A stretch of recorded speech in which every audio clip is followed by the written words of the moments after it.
exactly. It's like, it's like, so 23 weeks, 6 days, and then 5 minutes, 10 minutes, a half an hour, and suddenly it's illegal. Really, what mystery happened within that half hour that suddenly made this child's life valuable? And before that, it's nothing. 23 weeks and 6 days, you're a millionaire. At 24 weeks, you're a murderer. Hell yeah! Hell yeah!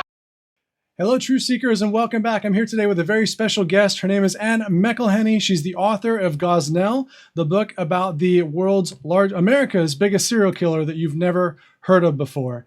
Anne, how are you? Welcome to the show. It's good to be here. Thanks very much. Before we get too serious, one, I want to thank you for the book. It's fantastic. I read it in one sitting. I recommend everybody rush out and get it right away. One of the first interactions I had with you after I learned about the movie you were making was a clip on YouTube of you talking with a young lady on campus about climate denialship. And I just got to say, your point I probably used 10 times since I saw that originally. You remember what I'm talking about, right?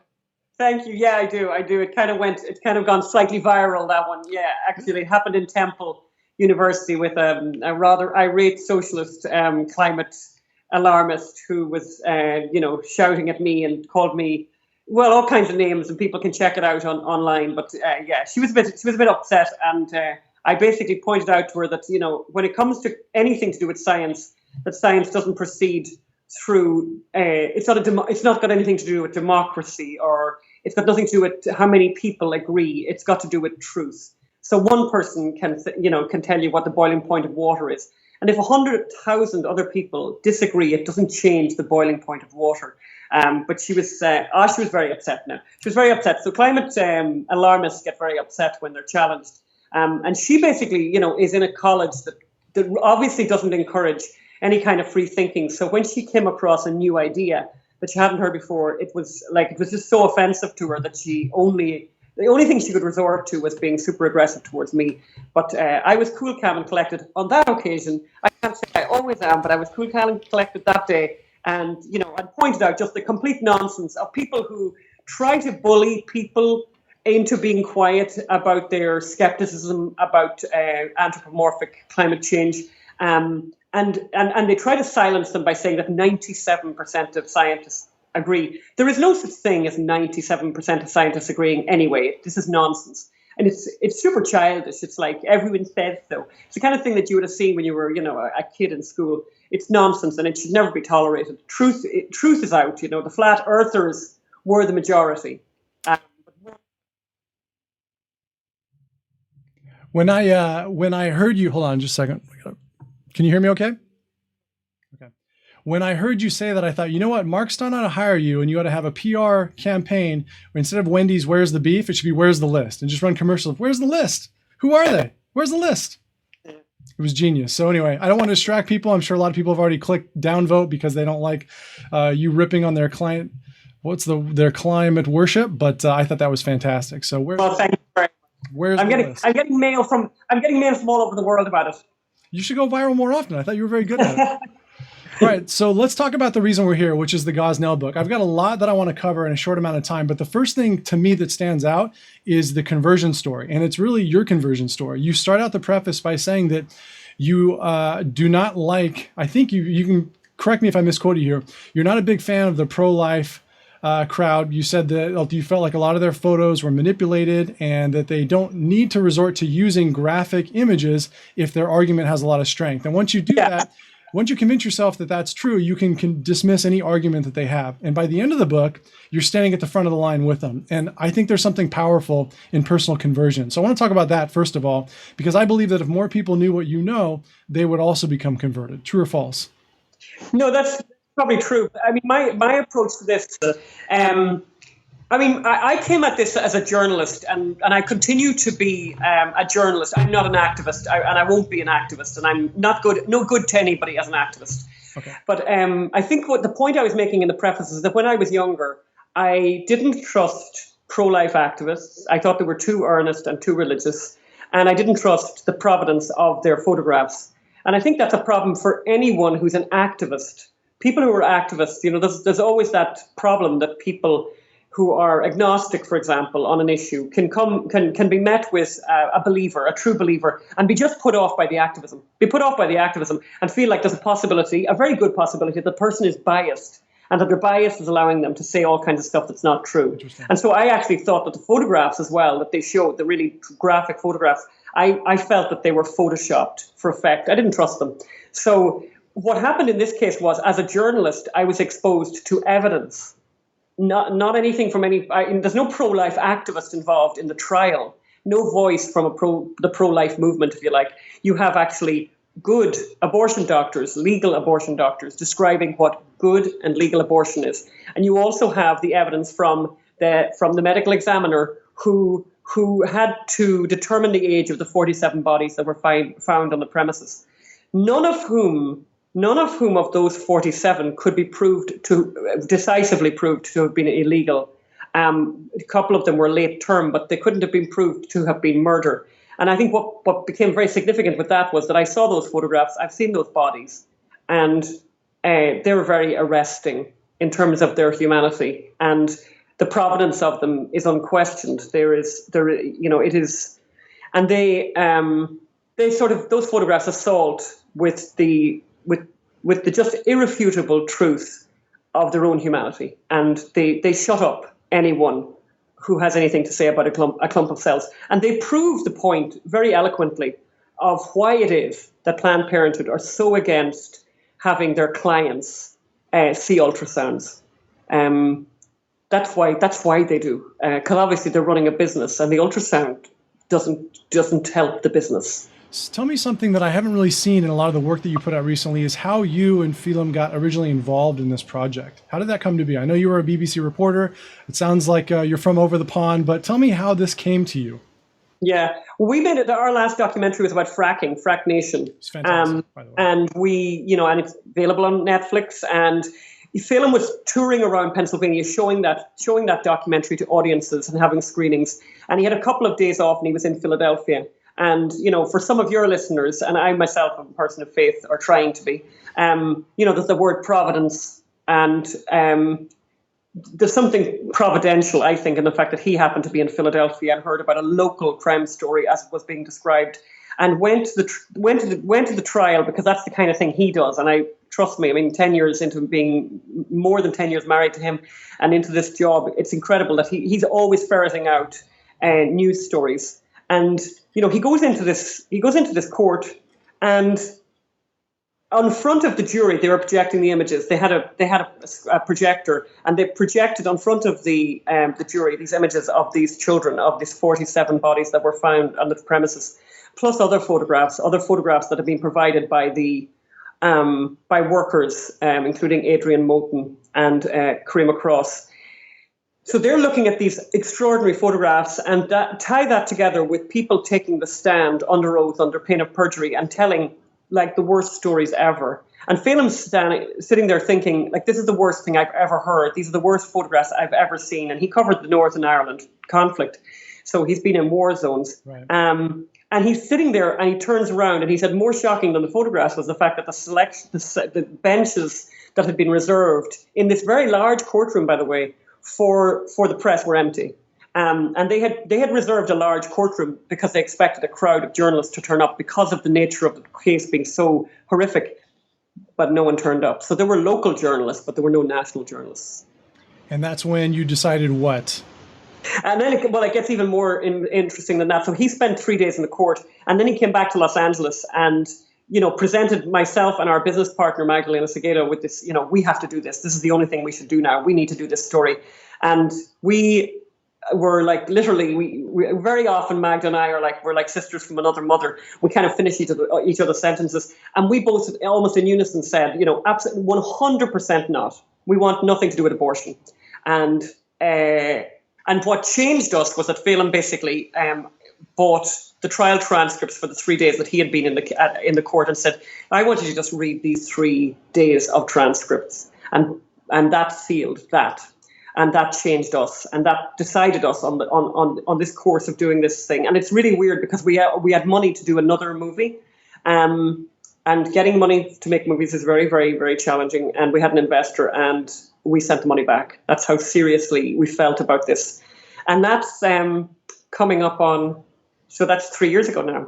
So we now have a full, completed film, a fully produced film.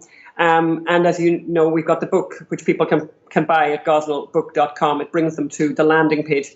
And it was produced, the book came out last Tuesday, and it sold out. It went to number 3 on all the bestsellers on Amazon, and sold out on Barnes & Noble, Books A Million, and on Amazon itself. So they have reprinted and all of that. So people can get the book. It's fantastic. And I will tell you, as someone who just couldn't stop turning the pages, I was reading it out loud to my wife, and she made me stop. I told some people that I work with about the book, and as soon as I got into detail, like the surface level, this is what it's about, this is what it covers. But as soon as you start giving them details, like you mentioned, Ms. Anton, there's Samika Shah, the young lady Mongar, I believe her name was, and they just say, you know what, I don't want to hear it. And I think this is really the problem, right? This is how you. Well, the detail. I think and that's why we ask people to buy the book, because actually it's all in the details. It's the details that really matter, and it's the detail of the life and death of baby boy A, born on the 12th of July 2008 and died the same day. It's his life and death and his struggle to live, and that struggle that was so impressive and so disturbing and tragic and scandalous and horrific, that 3 members of the staff, looked at him, and 2 of them took photographs. Adrian Moten was one of them, and and the details of just the drama, what happened to her, where she went home that night, showed the photograph to her mother, and said, "I think the doctor has gone completely mad," and then kept that phone, even though she bought a new mobile phone, and then when the cops came to arrest her, because she was also involved in murder, she just said, "I was really relieved. I was really happy to get arrested." And then she said, she handed them the phone, this old phone, and said to them, "There's something in there that you need to see, and there's a photograph in there." And then she said, and I'm so relieved. I'm paraphrasing her quote, but I'm so relieved now. I'm free of it. I'm free. She talks like criminals they snuff out after 2 or 3 decades, right? When they go, finally, I can just move on with this. And she tells another story, which I think you'll remember from the book, because I was interviewing her and I was thinking, because for me, I think a regular citizen always thinks prison is like the worst thing ever, clearly, spending time in prison, and I just sort of said to her, it must have been terrible going to prison. But she's had a terrible life, Adrian Moten. She's had a very, very hard time, with every kind of everything having already happened to her. And I said, it must have been terrible going to prison. And she's, no problem going to prison. And she even described that when a lot of women from the clinic, a lot of the women who worked in the clinic went to prison, they all went at the same time, and they all arrived. And the other prisoners were out shouting and calling them all kinds of names, and baby killer obviously being the main thing, but with plenty of other pejoratives. Killing B.I.H.'s, if I remember correctly. Correct, that's right. And they're shouting at this, and I said, "Oh my God, that must have been terrible." And she said, "No, that didn't bother me at all." And I kind of like, "Well, what did bother you?" And she said, "The darkness bothered me." And I said, "What was it about the darkness?" And she said, "Because I saw him." And I thought she was going to say, "Because I saw Gosnell." And she said, "No, because I would see baby boy A, and I would just say, I'm sorry, I'm sorry, I'm sorry, I'm sorry." So that's what I think that's what the book offers, is the kind of detail. I think for people, pro-life people as well, and people thinking about this issue of abortion, I think it's very hard to get your head around the numbers of aborted babies when you're talking plus 50 million. So when it comes down to these 3 children that he eventually went to prison for, and a few others that we were able to flesh out in a way their lives, I think it becomes much more real, and baby Manning, also this photograph is out on the internet of that child, who was stillborn after, basically a botched abortion, and is a perfect girl, is a perfect child. And that photograph is on the internet with a perfect head of hair, and she's just this lovely girl, And, I think the detail of these stories, and the detail of what he did and how he operated, and how so many people allowed him to operate, and so many people were facilitators. I think it's, I think there's so many different emotions that you can feel reading this book, and I feel them rereading it and reading sections of it when I go to book signings, and it's tragedy, but it's a lot of anger too. There's an awful lot of anger, I think, connected with, and I have an awful lot of anger connected with the Department of Health in Harrisburg.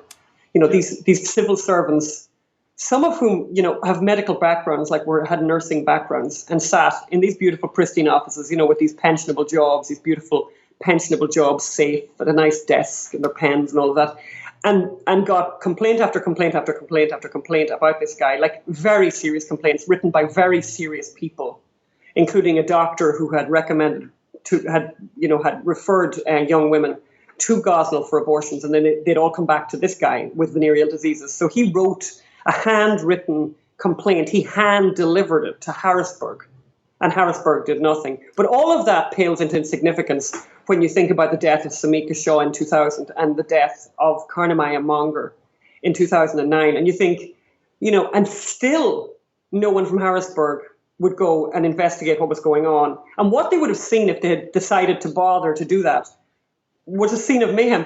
And then, layer that and then go on another layer. And the next layer, I think, is even worse. So then eventually, only because of a great detective, the first chapter of the book devoted to Detective Jim Wood, an extraordinary human being, eventually because of what he did, there's a raid. And on the raid, there's the FBI, there's the DEA, and there's the DA's office. And then there's also two nurses from the Department of Health, who go there to take care of the safety of patients. Make it clear for people who don't know the story that Gosnell got caught because of an undercover narcotics agent who found out he was selling drugs illegally. And by drugs, Correct. I mean by like the truckload, right?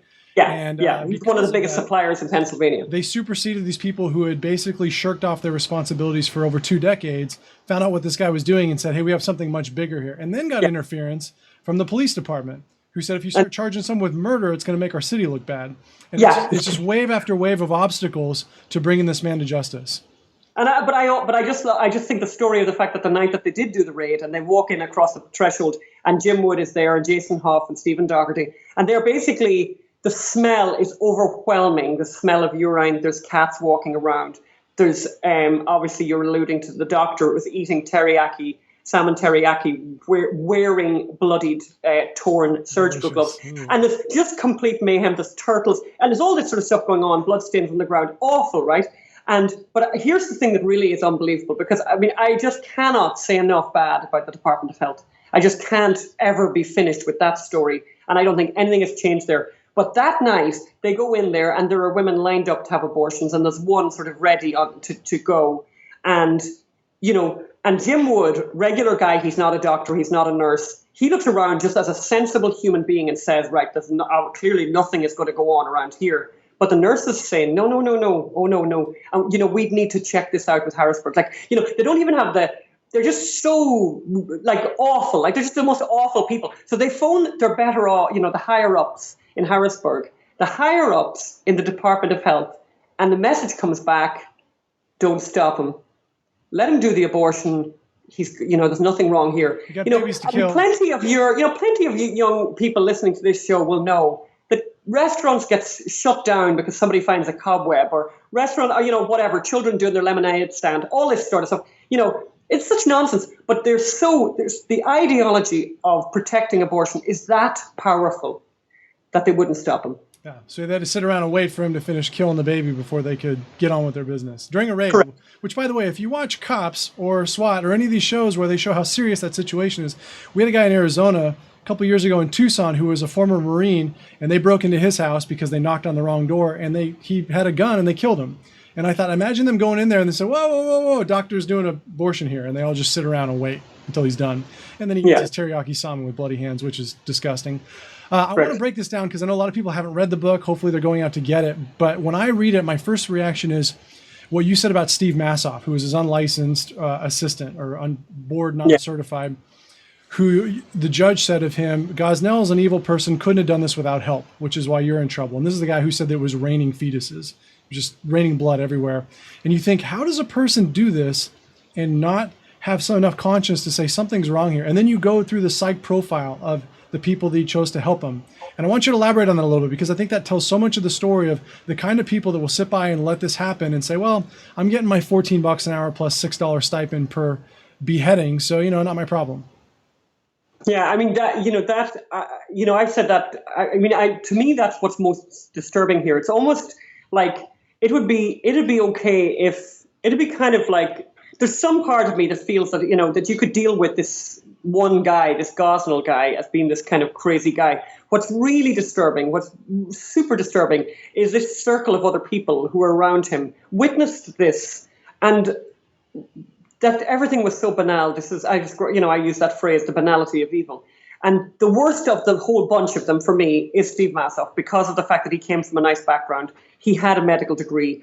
This is not a broken person, as opposed to all the other people who worked there, who had all kinds of different layers of brokenness: sexual abuse, alcoholism, drug addiction, hepatitis C, the whole lot of awful things and dreadful things that had happened to them, which left them broken and vulnerable. Steve Massoff was from a nice situation, and as you say, you quote, I mean, for me, he really had an awful effect on me. I cried at the computer reading his testimony because I thought it was the worst thing I'd ever read, where he talked about it rained fetuses. I was a fireman in hell was the phrase he used, and he talked about that blood ran down the walls, and I ran. He said, I ran. I used to run with scissors, and there was almost something really, really very disturbing about the way he did his testimony. And he even said to the judge at one stage, would you indulge me?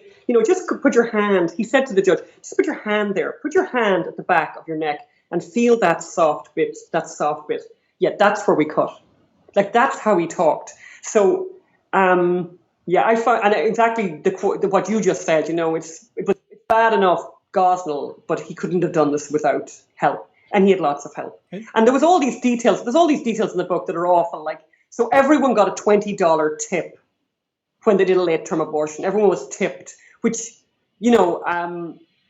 cash, great, bit of cash in my hand, So then if you did 3, 4, 5 of those late-term abortions in an evening, which he did, that's serious money. That's like serious money for people.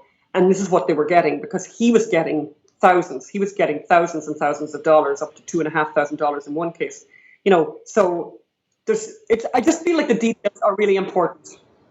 And then in terms of the psych profile, what I started thinking, you make this really great case as you bring the story together that when it comes to the judge, Cardwell Hughes, I think her name was, who by all accounts was doing a pretty good job, but was so concerned about how this would make the abortion industry appear if this got out and if she didn't kind of curate it the way she wanted.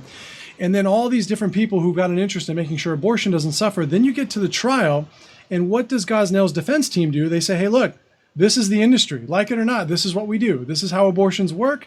Gosnell did nothing wrong here. And I'm stricken by how interesting that is, surreal it is to have the defense team saying, if Gosnell's here, then everybody else should be here too. But he's the only one in the courtroom. Kind of elaborate on that conundrum for me a little bit. Well, I think, the person who said it best, I think, was Kirsten Powers in her article, her very powerful article in USA Today, which we quote, where she basically said, so doing what he did, a few inches of a different direction inside the womb is perfectly legal, at any stage all across the United States of America. But doing it just 2 or 3 inches the other direction is suddenly murder. So then as she described it, as morally irreconcilable. It's like, how do you get your head around that?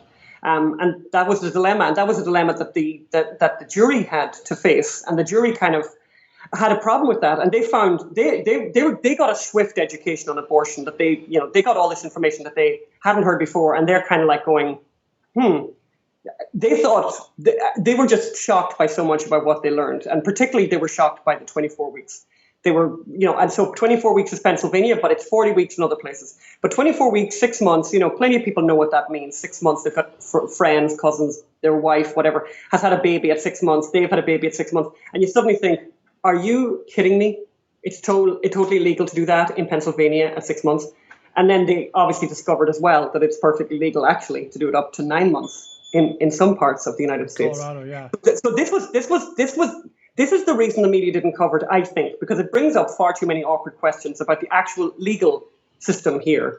It brings up too much about the legal system here, which I think people don't know about, and I think it brings up too many issues about who it is that you're actually aborting and what those babies look like, and now people actually know. Yeah, you had a really great line where you talked about how ludicrous and I guess how unbalanced the application of the law is in terms of Gosnell thought he was within the constraints of the law when he was changing the ultrasounds to 24 and a half weeks, not knowing that he's running afoul of the law at 23 weeks and 6 days. And you said, that's ridiculous. Like, how are we using 23? It just shows you how ridiculous it is that that's the day we. Yeah, and it's like so 23 weeks, 6 days, and then 3, 5 minutes, 10 minutes, a half an hour, and suddenly it's illegal.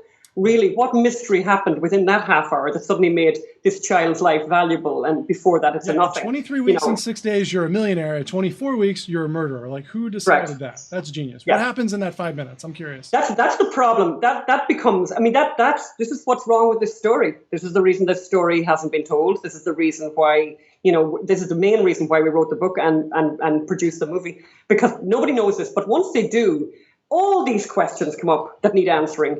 And, it's not for me to answer them, but there's plenty of people in this country who vote and would have very strong thoughts on it. And I think this is a really interesting time for this movie to get out, for this book to get out, and for people to become really familiar with this information and have an opinion about what they think.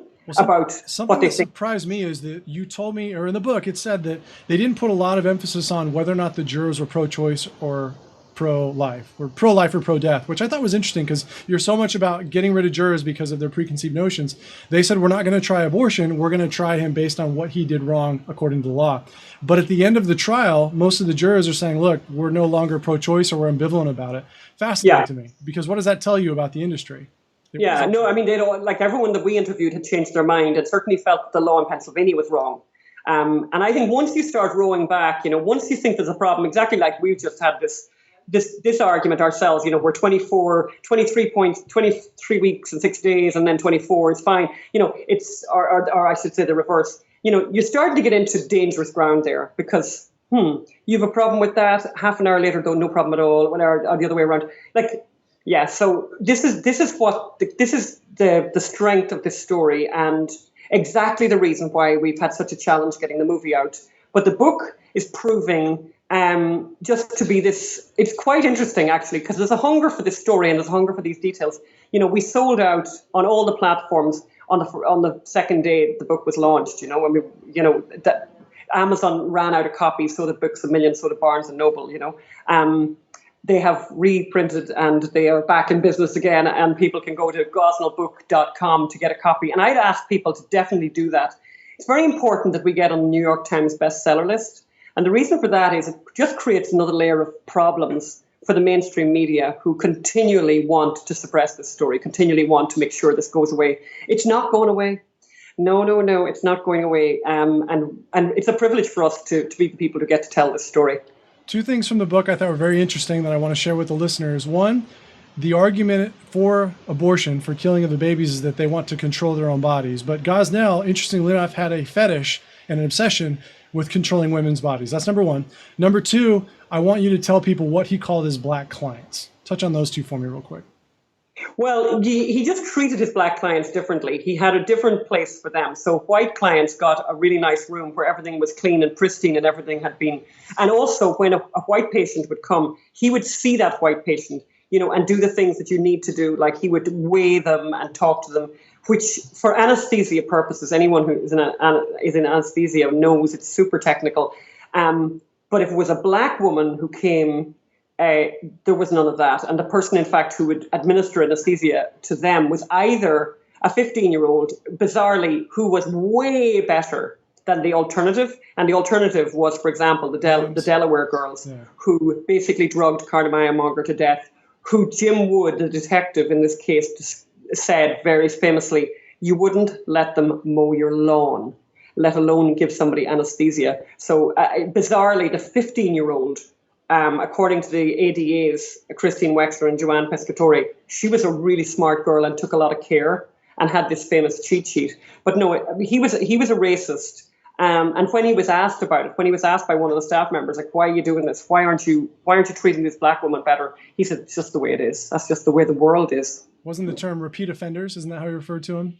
Well, that's also a very specific term for people who were having repeated abortions. And there were a selection of people who did go to his clinic 6, 7, 8, 9 times.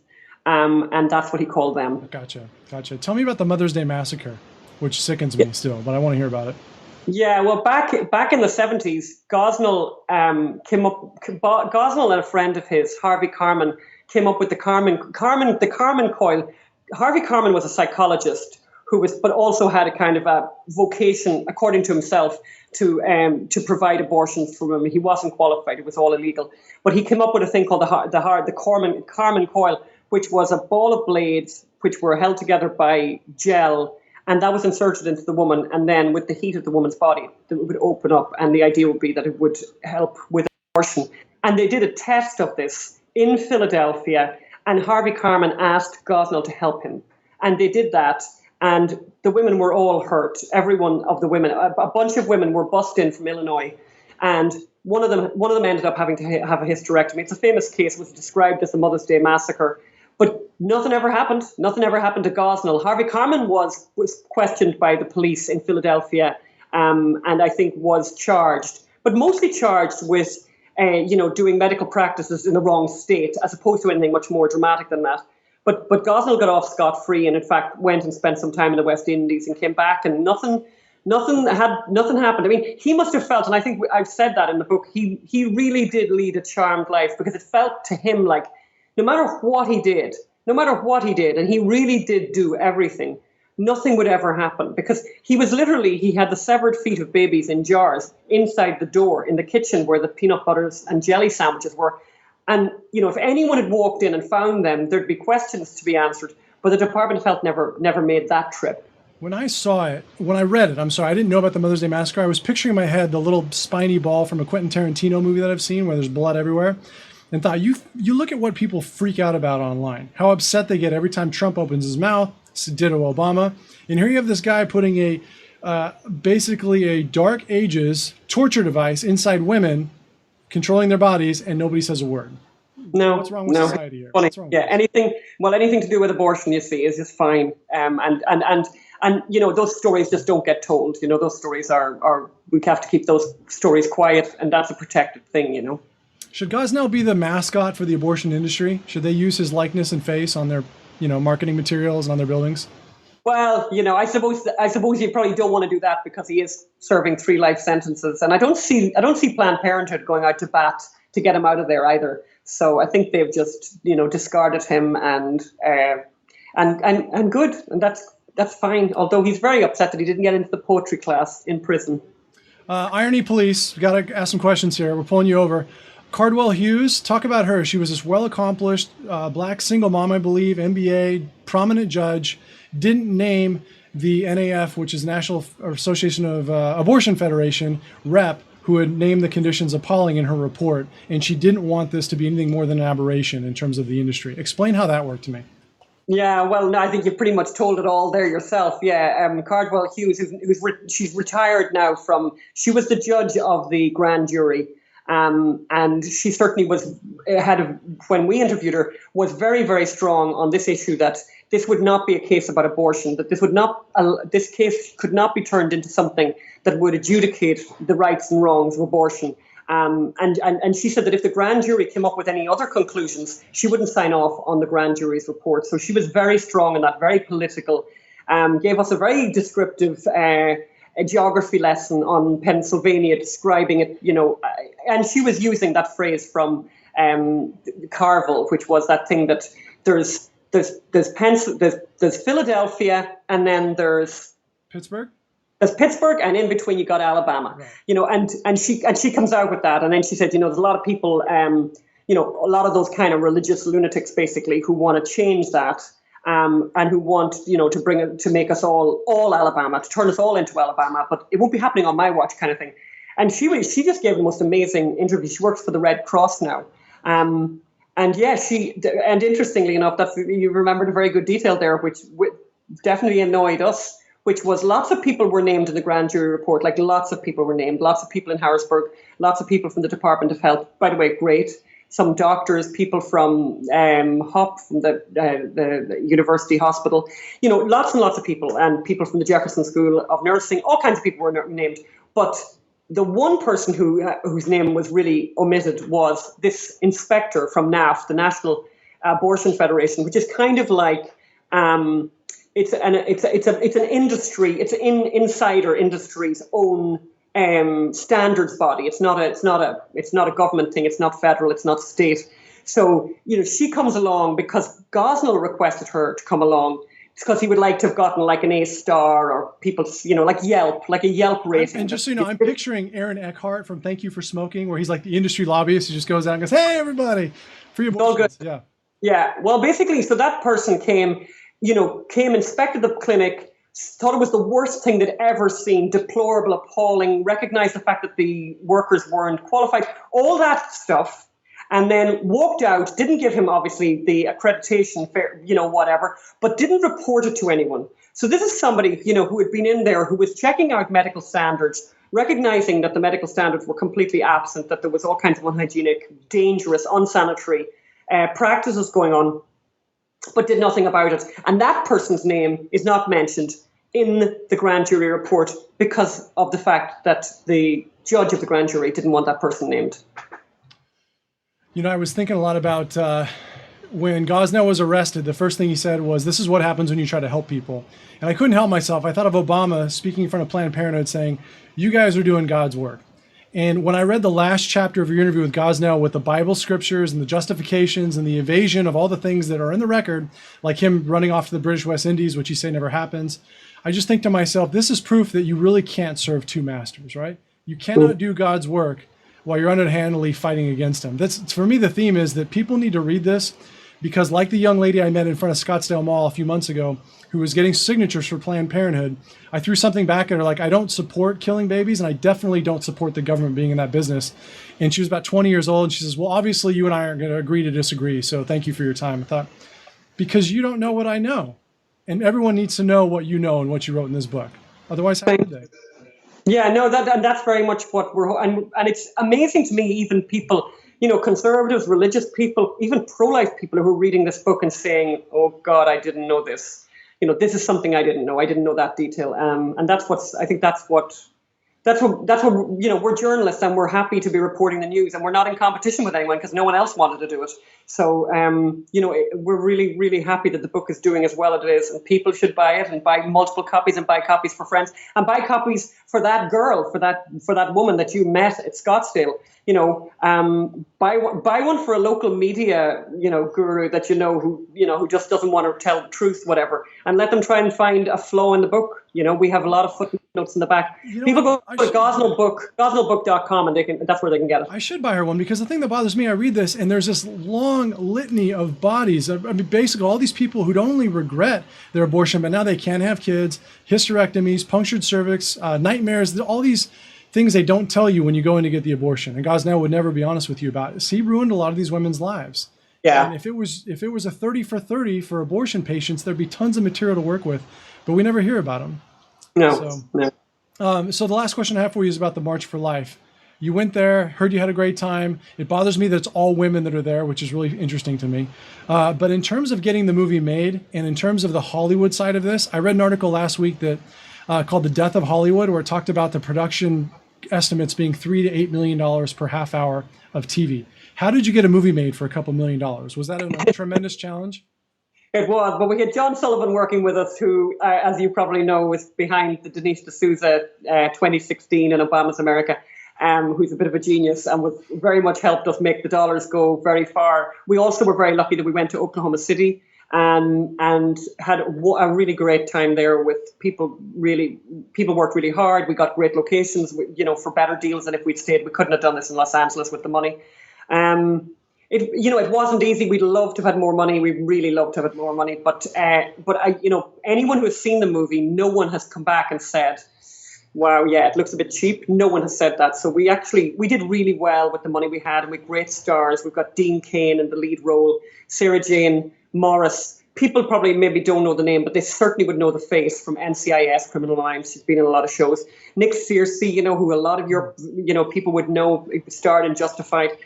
So we got Michael Beach, by the way. I mean, some of you guys know who Michael Beach is. Like, he's fabulous, and he's just great in it. We got a great cast, and it looks really good. And I just think it was a miracle, actually, that we got as much done with the money that we had. But I tell you, the film was great, and nothing's going to stop us getting it out there. Well, I heard that the abortion rate is its lowest since before Roe versus Wade, and I think your effort has a lot to do with that. And I'm fascinated to see what you do next. And I also think I'd like to hear more about the Hollywood story of how you get your message out there when you're competing and there's so much noise from the other side of the group that has no interest in spreading this message. So I just want to thank you for that, and tell everyone where they can find you, where they can buy the book now that it's sold out everywhere, and we'll send you off. Yeah, Gosnell movie, Gosnell book. You can go to gosnellbook.com and buy the book, and then they can go to gosnellmovie.com and give us $1 and become one of the other people contributing to make the movie great. But yeah, gosnellbook.com, and you can get copies. It's also an ebook that you can download straight away, and you don't need a Kindle for that. You can download it onto any device, and there will be, in about a week or 10 days, there'll be an audiobook as well that I narrate. So it's in every format. We'll be getting it to people no matter what way it is. It's a real honor to speak with you, Anne. Thank you for your work, and wish you a lot of luck with the movie. What's the release date? We do not have a release date because every Hollywood distributor have rejected us, but we're trying to raise capital from investors now to do an independent release. So that's where we're at. But the success of the book, I think, is going to move the dial on that quite a bit, because it shows investors how much of an appetite there is for this story. So everyone donate $5, not $1. With $5, we'll get it done. Hey, have a wonderful day, and we look forward to hearing more. Thank you, Anne. Thanks, TJ. Bye. You're listening to the absolute unadulterated truth, courtesy of the Oh Hale Yeah Show. Want more? Hale yeah, you do. And make sure to check us out online at youngcons.com/podcast. Or chat us up on Twitter at RealTJHale. But I'm a big fan of money. I like it. I use it. I have a little. I keep it in a jar on top of my refrigerator. I'd like to put more in that jar. That's where you come in.